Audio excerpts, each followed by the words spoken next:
Good afternoon. My co-directors of the Ogun Guandong Zone, Dr. Nas Isiaka, the General Manager, DGM, Company Secretary, my leaders, elders, community leaders of Ijila, of Igbesa and Ijila Wori, here present, gentlemen and women of the press, ladies and gentlemen, as briefed by the MC, Mr. Sebastian, it is a pleasure to have this brief press briefing just to bring us to speed as to what is happening around here. We all know that this establishment started sometime in 2007 when the joint venture agreement was signed. A lot of things have happened since that time. Some very good, some very pleasant, some very rough, some very tough. But in all of this, we thank God for where we are, from where we started at that time, even when everything that we expected may not have happened. Over this period, from the record available, over 80 establishments have obtained licenses and get registered to operate in this free trade zone. As we speak, at least 44 of them are very operational. About 17 are under construction. 18 others are in one challenge or the other, while one has relocated.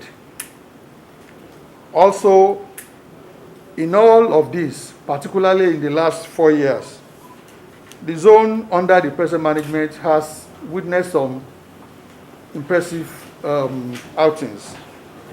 From available records they made available to us, exports of about 4,200 trucks in 2016 has grown to be over 50,000 in year 2020, despite the pandemic.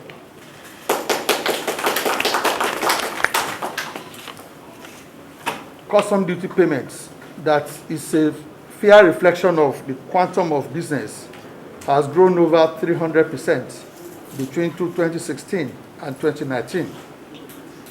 Employment is in the excess of 6,000, and investments around, particularly on the road, will soon be commissioned. We all can see it. There will be some effort made in the area of CSR, corporate social responsibilities.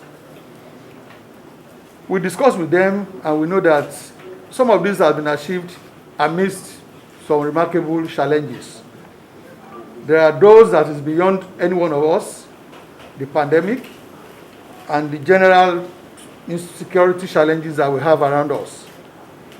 But there are those that are within us, like the land matters and the encroachments and controversies surrounding payment of compensations and all of that.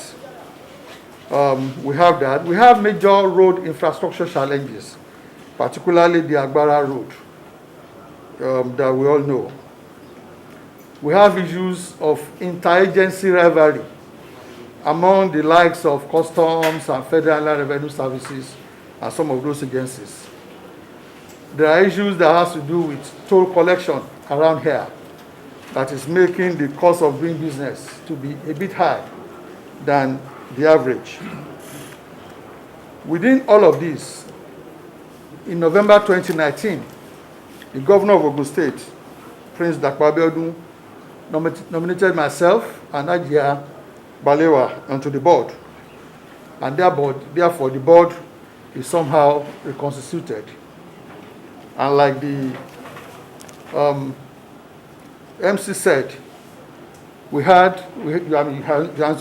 introduced them, but just for completeness. To my left is Dr. Onas Abe, who has been on the board for quite some time, and Ajia Tafa Balewa is there. Don't think that that name is a Bauchi name. She is actually from Ogun State, but we married her to Bauchi for she is one of us. So the board was somehow reconstituted, and yesterday was the first time that the board met, and we felt that we should let us know what is happening. The board is driven by the vision to make this place a lot more functional, to drive growth and to drive development, to strengthen the sanity that is in this place, and to ensure that the zone pursued the objective of the founding fathers. I happen to have had an opportunity to play some little role in that when this place was coming up. So I still have an idea of what the expectations were and where we are today and how we can move things forward. The board is going to ensure fair treatment of all the stakeholders, the host community, the shareholders, the employers, and their welfare. These are some of the objectives that the board wants to drive. The first board meeting happened yesterday, and in pursuance of some of these objectives, some decisions were taken.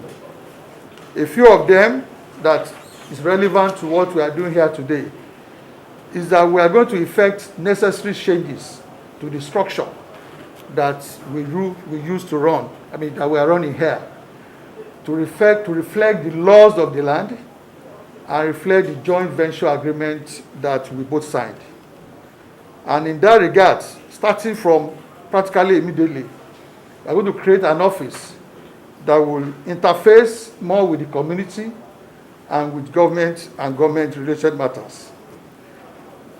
We are going to put in place an MOU drafting committee for the community.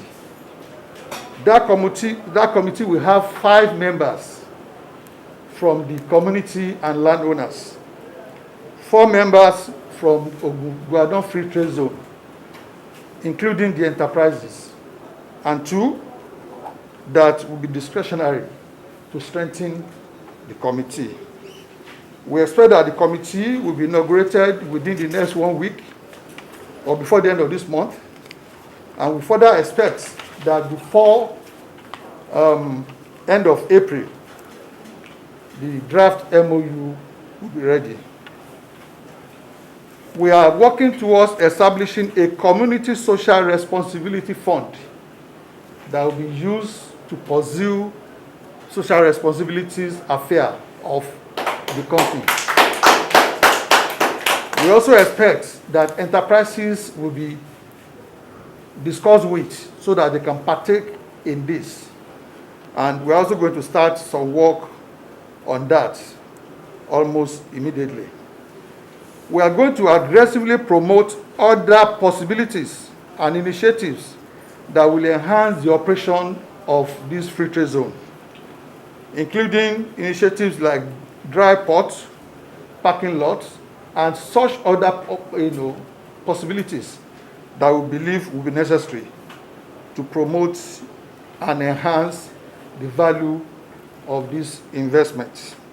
Those are some of the initiatives that we pushed yesterday. And of course, we are going to continue along this line. At the end of the day, our objective and what is driving us, the board, is that there is a reason for this establishment. And from what we saw today, I think reasonably those reasons and those rationale have been fairly adhered to. But of course, a lot more can still be done. And it is the interest of all of us to pursue that. We appreciate the effort of the present management. They may not have scored 100%, but they have done well. And we are going to do everything to see that we support them and amend and correct areas that we believe needs to be corrected. I think those are the brief that I have from our meeting yesterday, before we now ask the press to ask questions. Once again, I thank you very much for this opportunity. Thank you.